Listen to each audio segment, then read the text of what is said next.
seguir medrando pero que non sexa a costa de ninguén, tampouco perder oportunidades, e seguir aproveitando esta enorme oportunidade en todos os sentidos, económica, cultural, humana, que supón ser a comunidade no noso país con máis kilómetros de litoral, que agora imos empezar a xestionar dentro de apenas 2 semanas, pouco máis, coa enorme responsabilidade que iso supón tamén.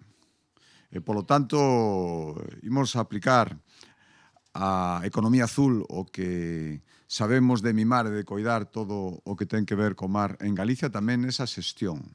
Se nos entrega unha enorme responsabilidade. Unhas competencias tamén moi potentes. A partir de agora, seguir coidando todo isto, ser estricto nas autorizacións, por suposto, pero tamén ter unha estrategia.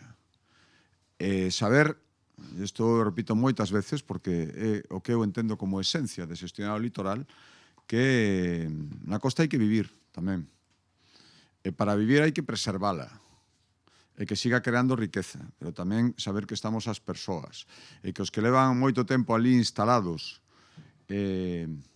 vivindo do mar, en todos os sentidos, desde os que construyen barcos hasta os que pescan os nosos recursos, os que teñen algún tipo de establecemento de calquera clase, dende turístico, social, o que sea, todos viven no mar e todos estamos interesados en respetalo e en mirar hacia adiante. E isto é o que imos facer a partir de agora.